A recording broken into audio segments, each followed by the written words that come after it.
So I want to say, stop. Hi everyone.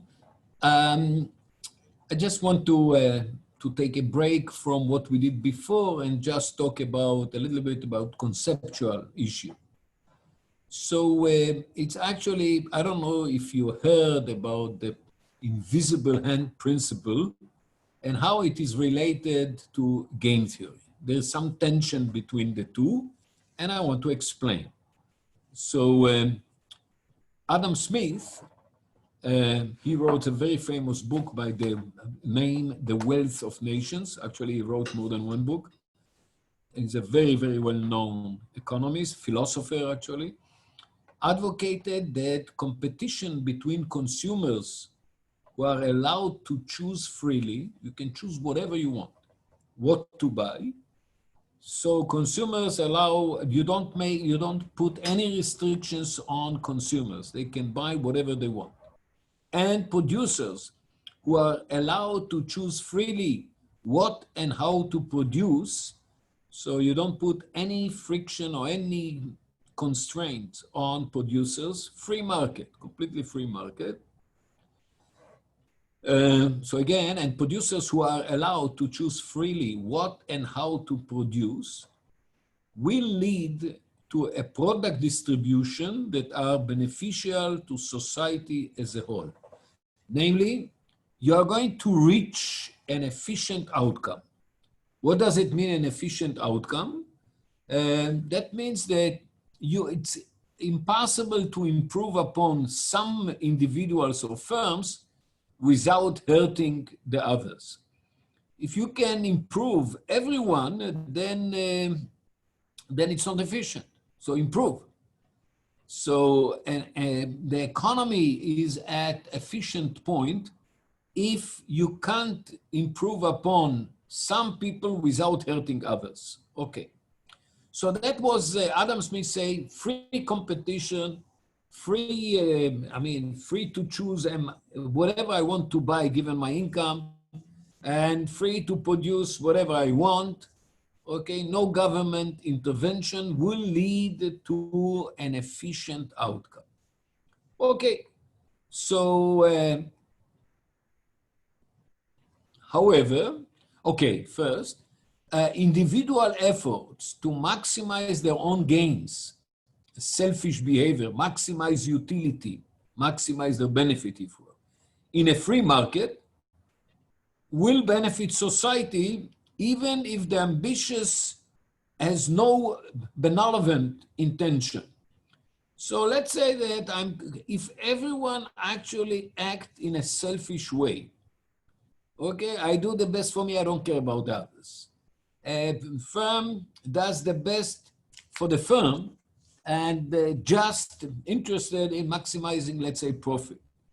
If this is the case, then there is some invisible hand that somehow making the economy, okay, redistribute goods and whatever in the economy so that all of a sudden we are at an efficient point. You can't make everyone better off relative to this point. So free market generates an efficient outcome. How? We don't know. It so happened, an invisible hand. This term of invisible hand applies to any individual action that has unplanned or unintended consequence, particularly those that arise from actions not orchestrated by central planner, namely government, and have a pleasant surprise on society. Okay. In short, I can say, being selfish, making the economy efficient. Okay. Now let's turn back to game theory. Before that, in a free and competitive marketplace where every consumer and every producer has only negligible effect, namely we are very small, everything, you cannot have a significant impact on the economy or on the market. Individual self-interest produces the maximization of society's total utility. So if I want to maximize the total benefit for everyone, for all consumers, that is act freely, okay? Open up the market for free competition. Free competition means that you don't have oligopolies. I mean, if you have Amazon, it's not really a free competition because Amazon, whatever Amazon does, they have a big impact on the market, okay? They can set prices, they can do, I mean, they can really has a major impact. But if I'm as an individual will decide not to buy bananas just because the price is high, my effect on the market is zero, negligible. So if firms are competing very fiercely, okay, very strongly, and no one has any can affect by itself, no firm by itself can affect the market, the outcome of the market, and no individual is strong enough to make an impact on the market, free market. So producers can come in, can go out freely in that case, and each one of them is negligibly affect the market. Then you get maximization of total utilities, efficient outcome. The sad reality is that most markets are not perfectly competitive and include significant players, firms, that their actions have non-negligible impact on all other players. Namely, they don't play perfect competition, imperfect competition. In such markets, the distribution of products are in general not efficient or not necessarily efficient. So to get to the Adam Smith conclusion that the outcome is efficient, you need free competition and that everyone has negligible effect, and every action of every subject in the economy has very negligible effect on the others. These are the, that's what needed for the market via invisible hand to be all of a sudden to create an efficient outcome. In an environment with significant players, like IBM, Amazon, Google, the players are acting strategically, because if I have an effect, if whatever I do impact you and whatever you do impact me, then I have to take into account what I do because I have to anticipate your reaction and you have to anticipate my reaction to your reaction. Then it becomes strategic like chess, okay? Game, okay? So in an environment with significant players, the players are acting strategically, and when choosing their strategy, they must take into account the counter actions of their rivals and their counter actions to the rivals' actions, etc. So like chess, as I said.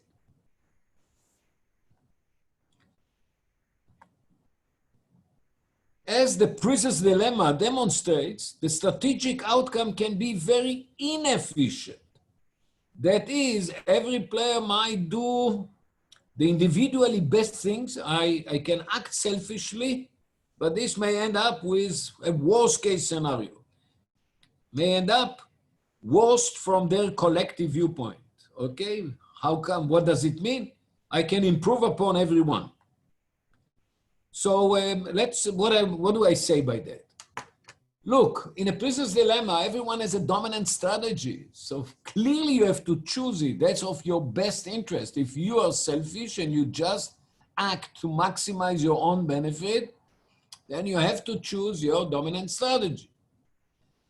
But the second part of the prisoner's dilemma is that when you do it, you get an inferior outcome. What does it mean? There is another outcome that makes everyone else better, everyone better off. So it's inefficient outcome. So this is completely against what, not completely, sorry, but this result is contradicting to what Adam Smith says, that you reach an efficient outcome in the market. What's the difference? Actually, there is no contradiction because Adam Smith assumes perfect competition or assumes that everyone has negligible effect on the market, every firm, every individual. When we play just a game of, let's say, two players, then that act strategically in a prisoner's dilemma, for instance, then the outcome, so everyone, what I do affect your outcome, and what you do affect my outcome. So it's completely opposite of perfect competition. Each one of us has a big effect on the other player. And that may also happen with 100 players. We'll get to that example later on in the course. I mean, with many, prisoner's dilemma with many players. What it says that really, if you want to get an efficient outcome, you have to be in a perfectly competitive economy where everyone has negligible impact on the economy, and that everyone will act selfishly. I just act to maximize my benefit. I don't care about your benefits. All of a sudden, being selfish helps, and the economy turns to be efficient. The outcome is efficient. In game theory, this is not the case. In many situations, the outcome is inefficient. Why? Because no one there has negligible impact on the others. It's very opposite to competitive market. Okay, I made a point. And that's the tension that I talked before. Let me give you an example, okay? And the example is a collapse of a cartel. And you have in your homework several questions of that type. So here, two countries, let's say Iran and Iraq, can either produce 2 million or 4 million of barrels of crude oil a day. Why just 2 and 4 and not 3 and 7 or whatever, and no limit? Because otherwise we can do it in general, but just to illustrate my point, I take a very simple one where you can produce you have two strategies to produce 2 million barrels or 4 million barrels. That's it, of crude oil. As you know, there is a demand for that changes from time to time, okay? If you want to know, in 1973, before the Yom Kippur War between Israel and the Arab countries, the price per barrel was less than $3. Today is about $40. It used to be when China waked up, it went up by the demand from China, it went up, the price went up to $150. Today, in that case, that incentivize all kind of players to dig, okay, and in the ground and to find more oil or gas. And since then, there were a lot of entities that found a lot of gas and a lot of oil. So the supply became quite high, and therefore the price went down. However, let me tell you something. In 1973, in October, there was the war. Right after the war, they put embargo on production, oil production. And why? Because in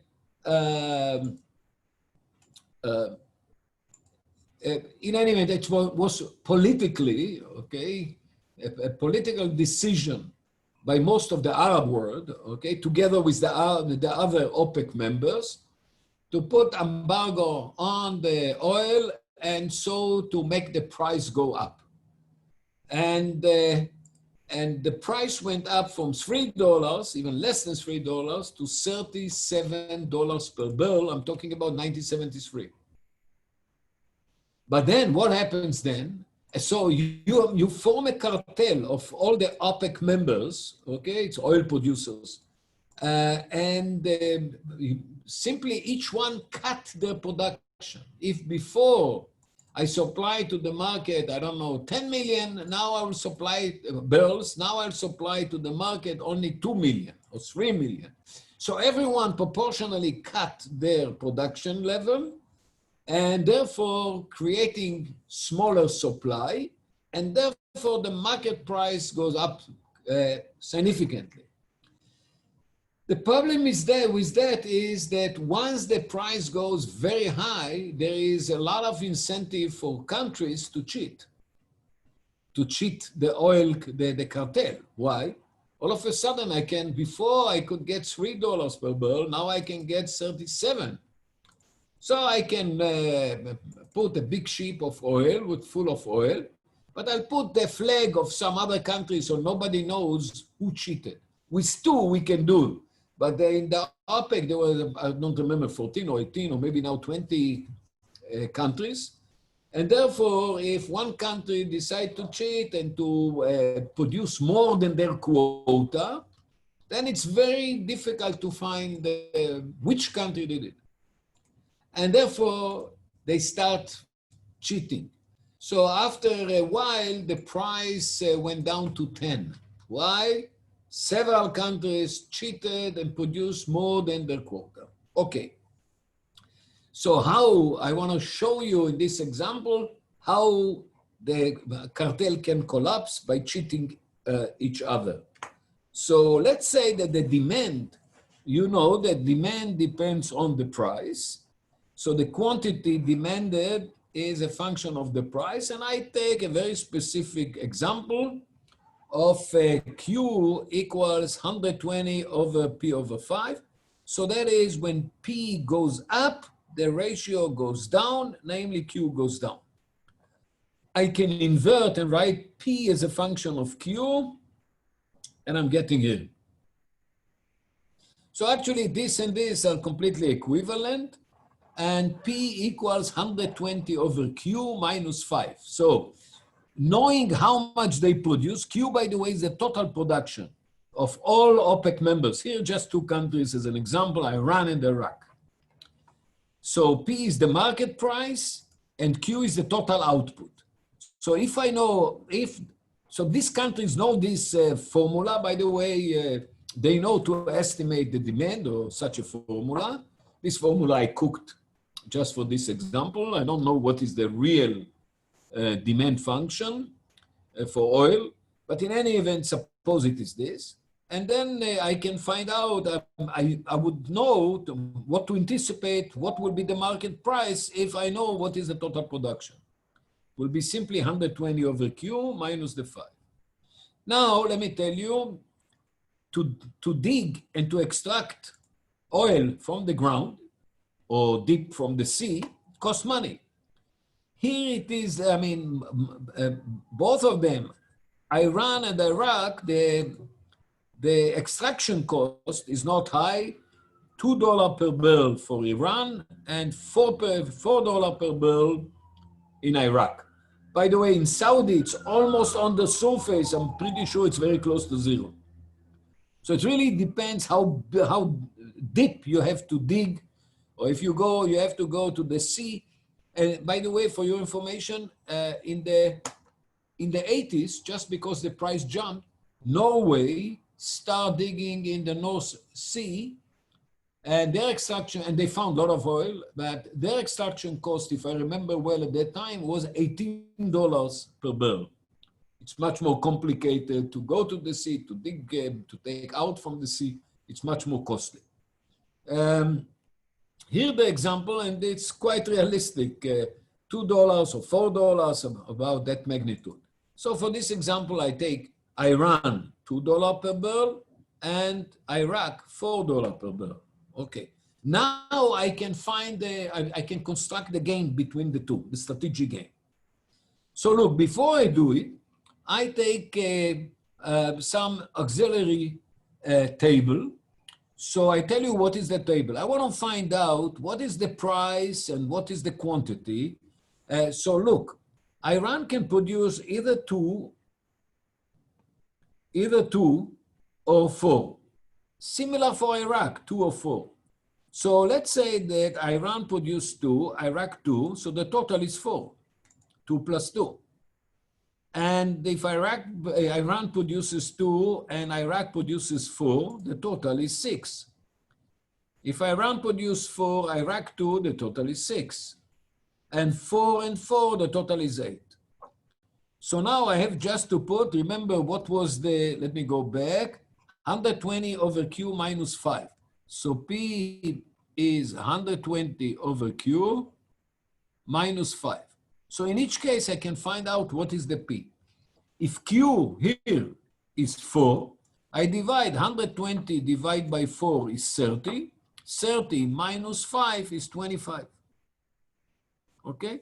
So this actually comes from 120 over 4 minus 5. 30 minus 5 equals 25. So that's what I wrote. Here I have to divide by 6 because the total is 6. 120 divided by 6 is 20, minus 4, 15. So it's the same 15 also here because the same amount is 6 here. I do the same thing, I'm getting the same 15. What happens if it's 8? If it's 8, I have to divide P equals 120 over 8 minus 5. So 120 over 8 is 15, minus 5 is 10. This is it. So first I generate the table that tells me what is the price in each one of the, or for each selection of strategies by the 2 countries. If Iran selects 2, Iraq selects 2, then the price is 25. If Iran selects 4, Iraq selects 2, the price is 15. If both of them select 4, 4 plus 4, 8, and the price is 10.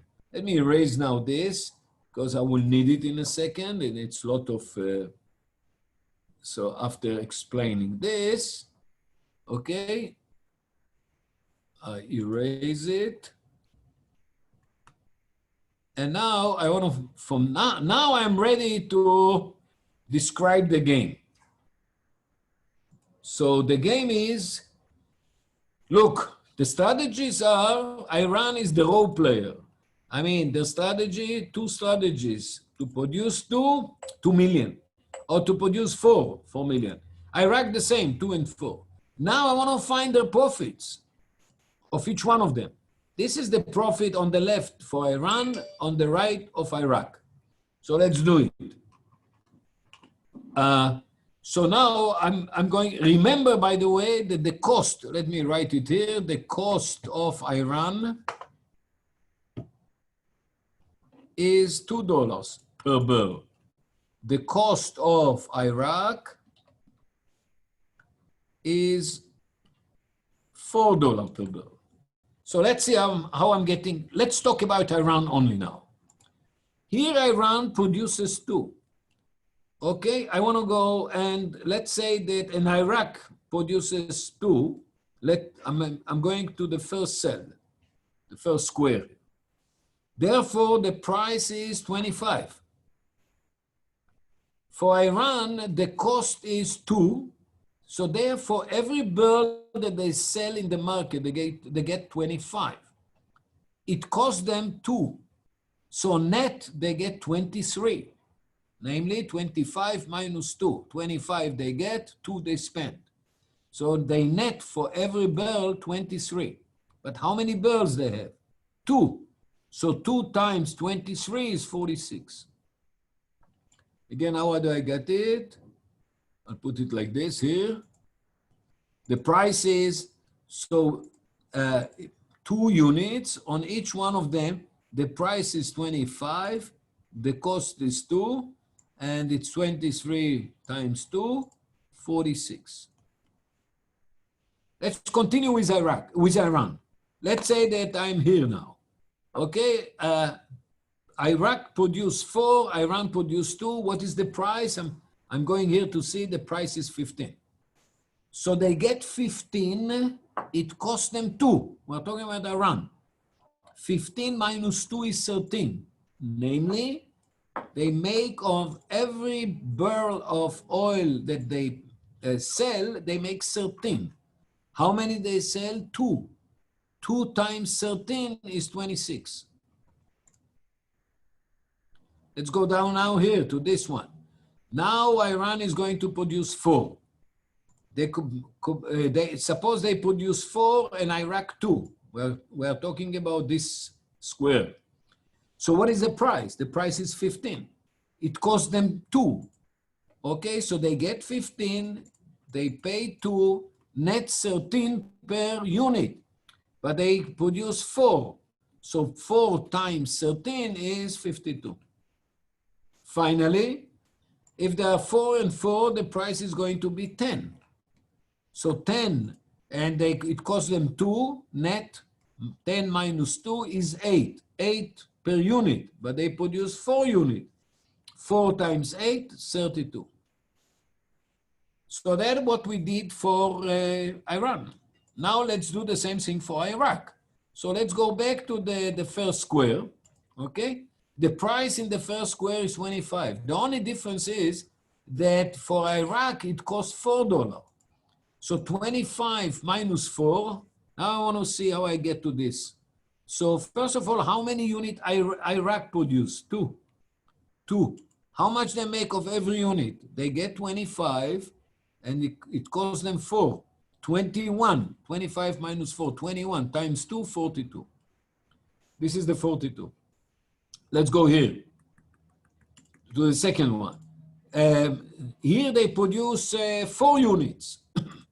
Okay, but how much they make for every unit? The price is 15. So they make 4 times 15 minus 4, that's the net. The price that they get in the market, 15. The cost to produce it is 4. So the net per unit, 11. You have to multiply by the 4 units, 44. Let's go down now here. So to this cell. So how much they produce here? 2. The price is, I look here, this is the price, 15. It costs them 4. So I have to do 15 minus 4. And that I have to multiply by the 2. So it is 11 times 2, 22. I got this one.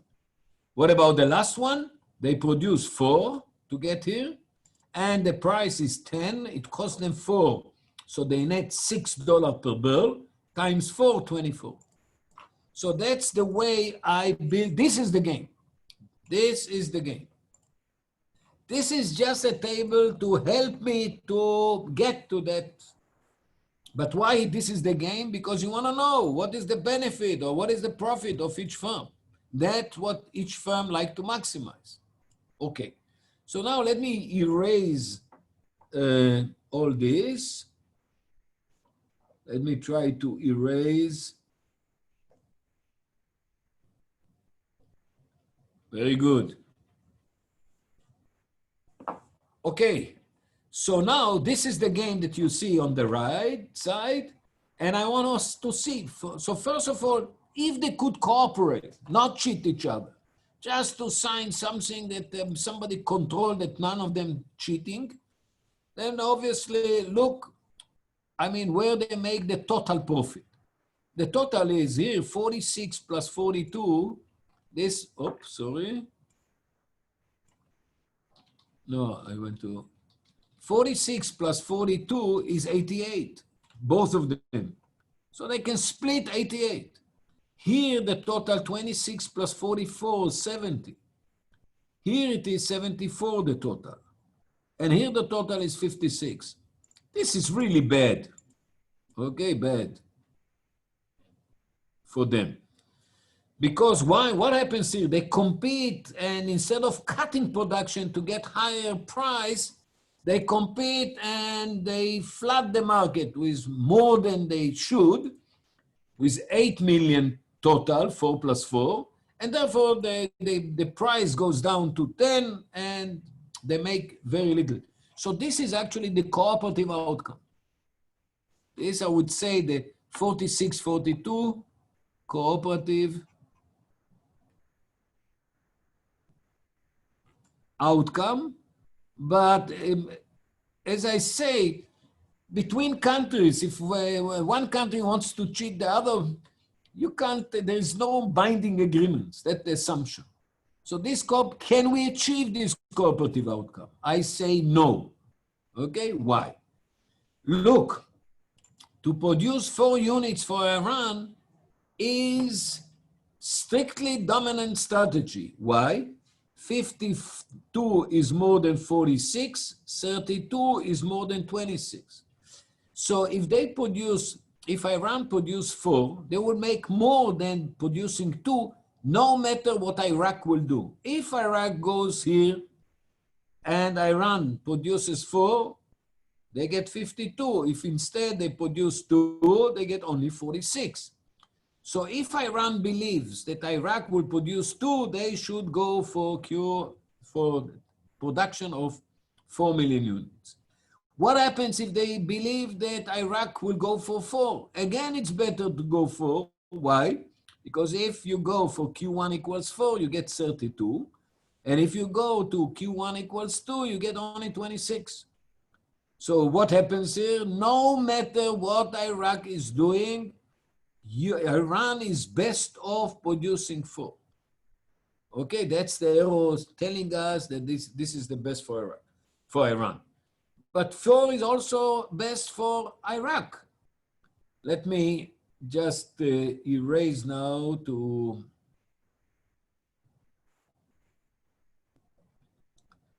Okay. Now let's look on Iraq. Suppose Iraq just want to compare, should I go 4 or should I go 2? Well, they said, if Iran goes 2, I don't know if they will go for 2 or not, but let's say Iran produces 2, then if I produce 4, I get 44. If I produce 2, I'm getting only 42. So this is better, 44, better than 42. But then you can say, but what happens if Iran produce 4? Again, 24 is better than 22. So no matter what Iran is doing, Iraq should produce 4. And the outcome is the worst outcome they can anticipate. So what happens? This is the cartel outcome. This is the cartel outcome, the cooperative or cartel outcome. They should, if they don't cheat each other, that is the optimal.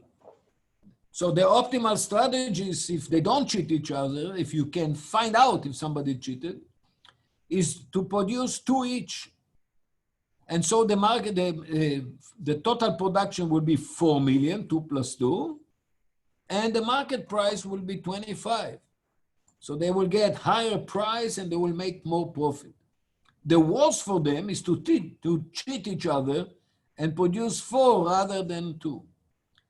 And you cannot escape the bitter fate, because to cheat is strictly dominant strategy, and therefore they will cheat, and therefore the cartel will collapse. So in the cartel, they should make an agreement that each one produces 2, but actually each one of them will produce 4. They cannot escape it, because 4 for each one of them is better than 2 for each one of them. So this example is exactly prisoner's dilemma example. Why it's a prisoner's dilemma example? Because again, what we see is that that everyone has a dominant strategy. 4 units for Iran, 4 units for Iraq. And once they choose it, they get 30-24, even though so it's inferior to this outcome, where you get 46 more than 32, 42 more than 24. So this is inferior outcome. This is inferior outcome to what? To this one. So the example that I gave you is a prisoner's dilemma example, turns out. And that's what happens. Some cartels do not collapse. It really depends on the demand function and stuff like this. Some of them survive. Some of them will survive to a point when demand shifted all of a sudden, and then it becomes like this example, prisoner's dilemma. So it's not clear. But as I said, there are several cases where cartel may collapse. Okay, I think that we understand the game now here. And let me go through this. So clearly Q1 equals Q2 equals 4 are strictly dominant strategies of each country. The outcome of their choice is that Iran gets 32, Iraq 24, which is inferior to the cooperative outcome or cartel outcome of 46-42. That is obtained when both countries trust each other and produce 2 million barrels each and not 4. This cartel game is another example of the prisoner's dilemma. Great. Let's take another example. Example 2. Not all cartel end up of prisoner's dilemma game. Suppose now that the inverse demand is how the price, you get the price from the quantity. Actually, we have to change this to capital P. I'll do it later.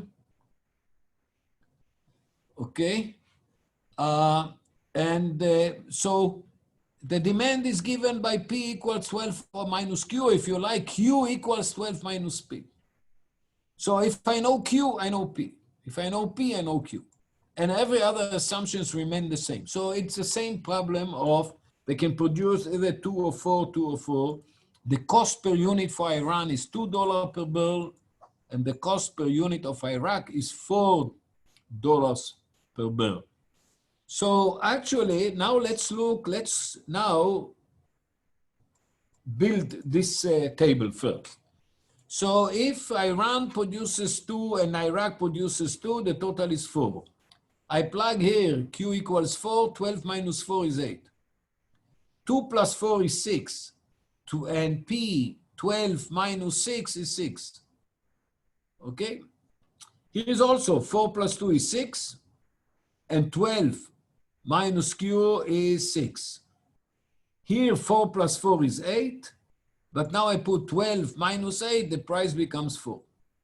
So we build this table just from knowing the Q, and from that I derive P. So, so now I can go to I don't need anymore, just have to remember that the cost of Iran per barrel is 2, and for Iraq is 4. Now let's build the game. So the strategies are 2 and 4, 2 and 4 for each. So let me start with the first square, 2 and 2. The total is 4, but then the price is 8. Okay, you know what? Let me put here P equals 8. That's what we did. And here P equals 6. And here P equals 6. And this is P equals 4. Let's talk about Iran first. So here, Iran, the price is 8. It costs them 2, so they make 6 per unit, but they produce 2 units. 6 times 2, 12.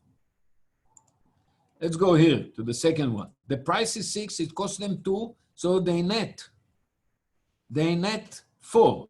6 minus 2. They get 6, they pay 2 to produce it, they make 4. Okay? 4 times 2, there are 2 units, 8. Let's go down. The price is 6, it costs them 2, they net 4. 4 times 4, 16. The price is 8. The price is 4. It costs them 2. 4 minus 2 is 2, but they produce 4. 4 times 2, 8. We finish with Iran. We go to Iraq. Let's go again to the first square. They produce 2. The price is 8, but their cost is 4. So 8 minus 4 is 4 per unit, but they produce 2 units. So it's 8. 2 times 4. Let's go on the right. They produce 4 units. They get in the market 6, it costs them 4. They make 6 minus 4, 2 per unit. 4 units, it's 8. The market price here down, it's 6. They produce 2, it's 6, and it costs them 4, okay? The same 4. 6 minus 4 is 2, 2 times 2, 4. Now they produce 4, let's say Iraq, the last one. So the price is 4, but it costs them 4, so they make 0. Good, so this is the game. Now let's see if we can, how to analyze this game. So look, Iran has a dominant, strictly dominant, not strictly, sorry, weakly dominant strategy. Why? 16 is more than 12, but 8 is equal to 8. So even though it is not strictly better, 4 is not strictly better, it's weakly better, there is no reason in the world for Iran to produce 2. If they produce 4, they get either the same or more. So why should they produce 2 where they get either the same or less? So Iran, if they are rational, they will go for Q1 equals 4. What about Iraq? I have to compare this to this. 8 and 8 the same, but 4 is more than 0. So this is a Q equals 2 is weakly dominant. Why weakly? Because 8 is 8. But 4 is more than 0. If they produce 2 compared to 4, they will get either the same as if they would produce 4 or more, 4 bigger than 0. So this is what they will do. And actually, I mean, the outcome is, sorry, the rational outcome is 16 for Iran, 4 for Iraq. It's not a prisoner dilemma game. Why it's not a prisoner dilemma game? Because first of all, there's no strictly dominant strategies. Moreover, this one is not inferior to anything. Why it's not inferior? First of all, if you compare it to this, I get more, you get less. But it's not that if I go, I mean, to this square, I get more, both of them get more than this. No way. So actually, even the total here is 20, the total here is 16. And this is better than this because 16 is more than 12. And this is better than this for greater than 0. So the outcome is not inferior. And by the way, their strategies are not strictly dominant, but weakly dominant. Okay? But the most important here that you don't get an inferior outcome. You get a good outcome. Okay. So note Q1 equals 4 is weakly dominant strategy of Iran. Q2 equals 2 is weakly dominant strategy of Iran. Let me remind you.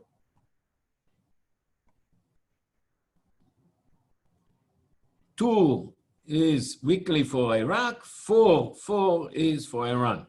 So 4 and 2 are the weakly dominant strategies of the players.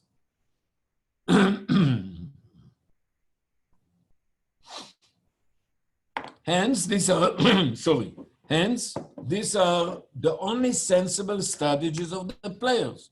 The profits are 16 for Iran, 4 for Iraq, and this outcome is the best for Iran, so it cannot be inferior. So this is another example.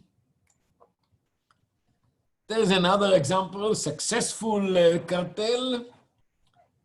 Let's do it fast, okay? Let's do it fast. I think that it's too many of them. So now the demand is this, everything remains the same. So as you can see, if I look on Q equals 4, I take 120 divided by 430 minus 10, 20. And these are the prices you can check by yourself very fast. And now I go move to the profits. You also will check it quietly at home. And now what we get is the following. Now the cartel 2-2 is the right, I mean, not only the best outcome, but it is a strictly dominant strategy. Look, if Iran goes 2, I mean, 36 is more than 32, 16 is more than 12. So 2 is strictly dominant.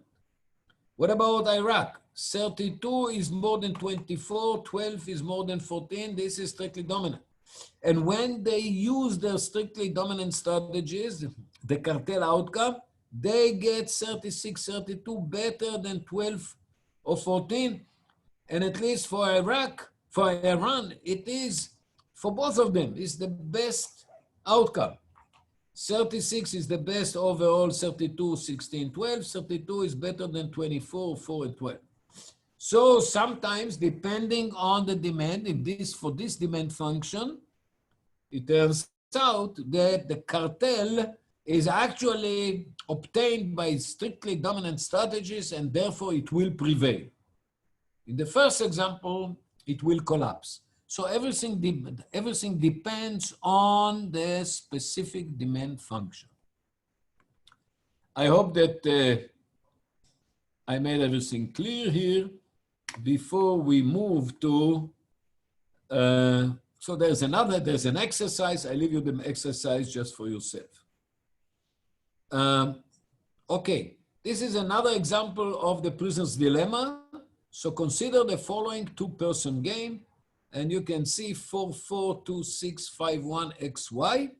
And now I want to find out, but we did some example like this, but this is with 2, X and Y.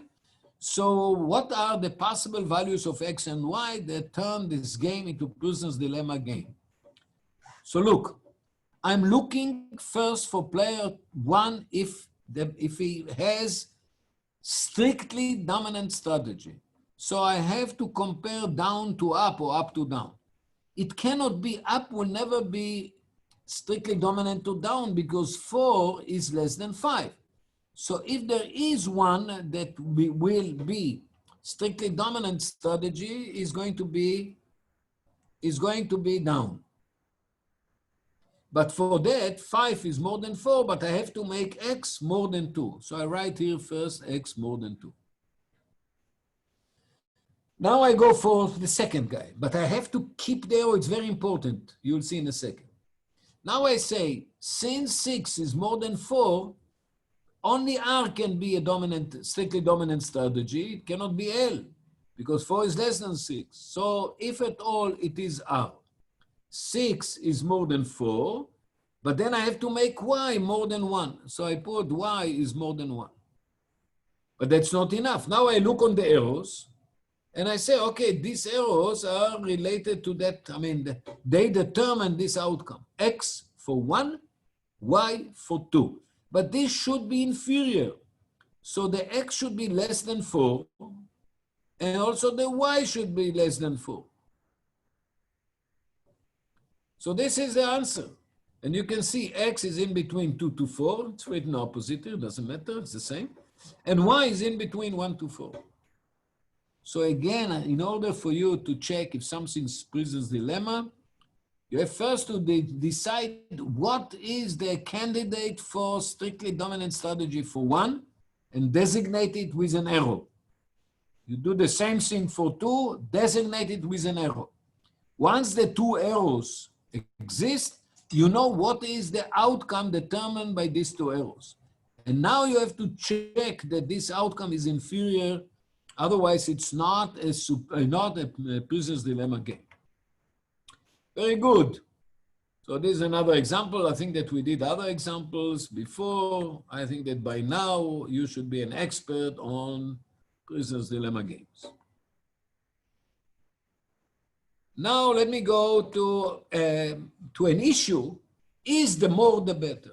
Let's say, before going into details, I want to ask you, suppose that I'm telling you that I increase your payoffs, no matter what you got before, I'll give you more. And moreover, I'm not going to change anything of your opponent or your other player that you play with. So I just increase all of your payoffs. Are you happy? And let me show you that it may be that this will make you worse off. Even though I don't change anything of the other, I just add up payoff to yours. So first of all, let me analyze the following game. And the following game goes like this. So you have it here, but one can see that up If you go up, 4 is more than 3 and 7 is more than 6. So up is strictly dominant strategy. By the way, 2 doesn't have a strictly dominant strategy. 7 is more than 6, but 4 is less than 5. Are we in trouble? Not at all. Because both players know that 1 will go up. Why? Because it's strictly dominant. He can only lose by not going up. If he goes down, he will for sure get less than if he goes up. So he goes up. That's everyone, both of them know. So player 2 says, if I go R, I'm getting 7. If I go left, I'm getting 6. So I'll go R. And the only outcome is 7 each. Okay? So again, let's read. The strategy up is strictly dominant for player 1. Therefore, he will choose it. Player 2 knows this, and her best reply to up, she knows that he's going to go up. She doesn't have strictly dominant strategies. She knows 7 is more than 6, but 4 is less than 5. However, she knows that 1 goes up, and therefore she has to compare taking 7 or taking 6. She goes for 7, namely she chooses R. Is to play R. The outcome is 7-7. Okay? So we did this. Very good. So increasing, in a second I want to say, okay, we'll come to this conclusion. It came a little bit too early. Now look what moving from G to game G1. Look, first of all, look what happens to the payoffs of player 2. No change at all. 6 is 6, 5 is 5, 7 is 7, 4 is 4. What happened to the payoffs of player 1? Player 1, instead of 4, I increase it to 5. Instead of 7, I increase it to 8. Instead of 3, I give him 6. Instead of 6, I give him 9. So first of all, I increased all the payoffs of player 1. He gets more. Okay, however, not equally. The 4 I increased by 1 to 5, the 7 by 1 to 8. But the 3, I added 3 to 6, 6 plus 3, 9. So I increase it, but not uniformly. If I increase it uniformly, nothing will change. But let's now check the game G1. Now, all of a sudden, down becomes a strictly dominant strategy for player 1. Why? 6 is more than 5, and 9 is more than 8. 2, who knows that that I increased the payoff of 1, says, now I know that 1 is not going to play up as before, but is going to switch to down. And therefore, if I go left, I'll get 5. And if I go right, I'm going to get 4. I prefer 5 on 4. And now, instead of R, I'll also switch to left. What happens? Let me just... If player 1 goes down and player 2 goes left, this is the outcome. So instead of 7 each, they get 6 for player 1, 5 for 2. The fact that 2 loses or not, it's not very interesting. The interesting fact is that, that player 1 who got 7 before is getting now 6, even though we increase all his payoffs. Okay. So now this strictly dominant strategy of 1 and 2 knows this, hence 2 will choose L to obtain 5 and not 4. The outcome is 6-5. The exclusive bonus of 1 hurts him. Giving him more hurts him. Is the more the better? Not necessarily. Okay? So now, remark, this last game is not a prisoner's dilemma game. Yes.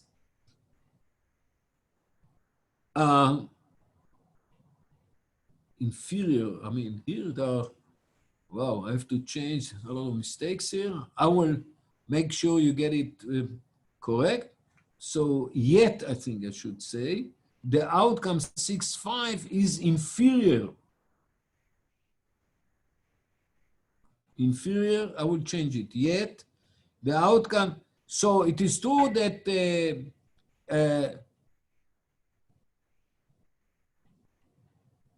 No, yes, sorry, it's not yet. Yes, but inferior.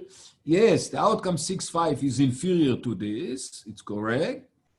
Yes, player 1 has strictly dominant strategy D, but 2 does not have a dominant strategy. Therefore, it's not a prisoner's dilemma game. That's just as a remark, not very important. But, I mean, the nice thing is that I improve the payoffs of player 1, all the payoffs, and as a result, he lost. Instead of getting 7, he's now getting 6. Good. So let me now erase this and we can continue. So this should be inferior. The yes is correct. Okay. Let's now make, let me make now another example. Okay, instead of adding payoffs, I don't add payoff. Look on this game. Look on this game. And I put, and here is exactly the same up to here. I just copy 4-6, 4-6, 7-7, 7-7, 3-5, 3-5, 6-4, 6-4. Except that I added a new strategy for player 1. And is it a good? Much better than he had or better than he had before. Why? 5 is more than 3 and 4, and 100 is more than 6 and 7. So I added a strictly dominant strategy to player 1 without changing anything for player 2. So it looks in the first glance that 1 should be extremely happy. You don't like it, don't play N. Okay? However, it turns out that he will lose as a result of it. Now let me explain why. Okay? Look. N is a strictly dominant strategy for 1. For sure you will play it. By the way, he may come to player 2 and say, look, okay, first let me analyze that. He will, I claim he for sure will go N. If he goes up or down, no matter what, no matter what 2 will do, he's going to lose money. Why? If 2 does L, instead of 5, he's going to get either 3 or 4. If 2 chooses R, instead of 100, he will get 6 or 7. So for sure, he should go N. Player to understand it. And then she says, okay, should I go left to get 5 or should R to get 4? She goes left and N, this is the outcome. Instead of 7, he's getting now 5. Now, look, player 1 can come to player 2 and say, look, we're both losers. I promise you, I will go up, please go up. And player 1 hopes that she will go up. But no matter what she does, he will not, he will cheat. Or, I mean, no matter what player 1 will tell, it's a cheap talk, doesn't count. Because if she goes R, he can tell her, I'll go up, please go R. But if he believes her to go R, he should go N to get 100 and not 7. Okay? And if he doesn't believe her and she goes left, again he should go N because 5 is more than 3 or 4. There's no way to go out of it. The only sensible outcome of this game is 5-5. So is the more the better? More payoffs? Not necessarily. More strategies and even excellent strategies may hurt you. So, you know, what happens here? Once we add player 1, a very good strategy, player 2 is not anymore playing R for the 7-7, but she switches to L. Why? Because she knows that he's going to go N, and therefore 5 is better than 4 for her. So therefore she also switches. And when both of them switches, they may switch from 7-7 to 3-5 or here to 5-5. And it may hurt them. So if you're talking about strategic interaction, one has to be very careful. Things that may look to you good may turn out may turn out to be bad for you. So one has to analyze everything quietly and precisely, and then to get to go to conclusion. So the next one, again, is the more the better. Let me, before going to the example, I want to say a few words about the environment. So we are talking here about a company. A company typically has board of directors. Why? The board represents the shareholders, actually the owners of the company. So, people invest money in the company. They want somebody to represent their interest. The board is selected to represent the interest of shareholders.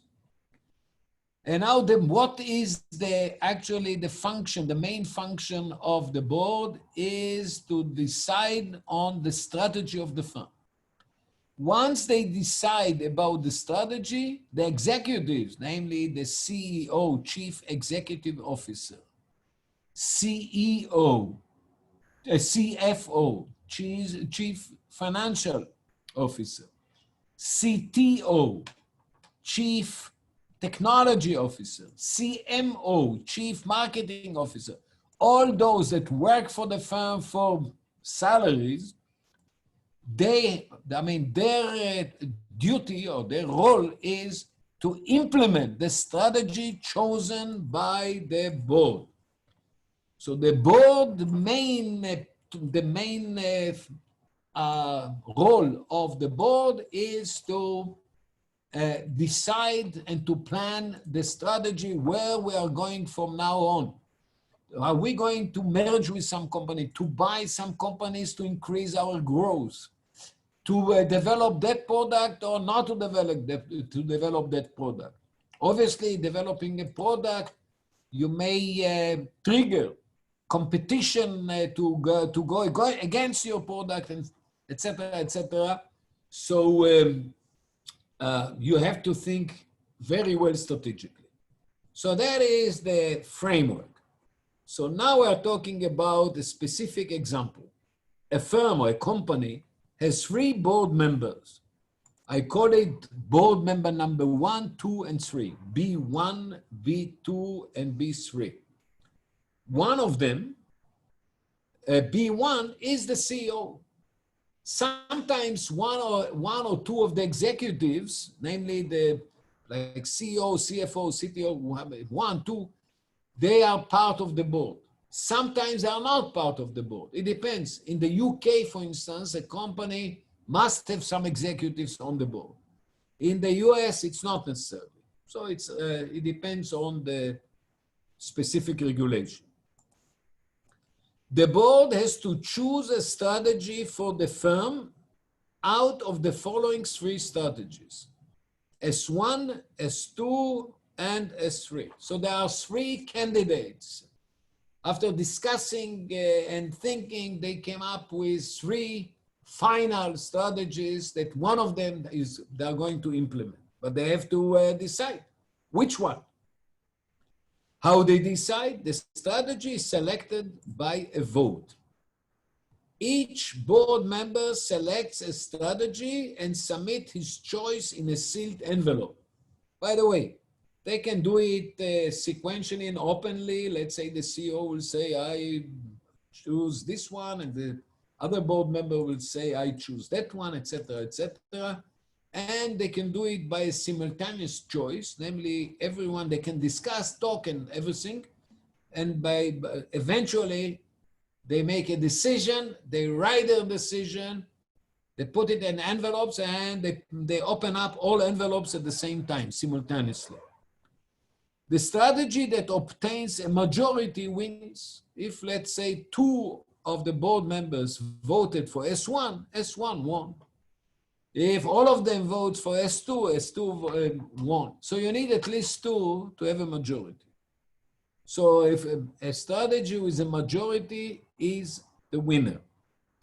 But if no strategy has a majority, Let's say board member number 1 say I want S1, and 2 says I want S2, and 3 says I want S3. What happens? No majority.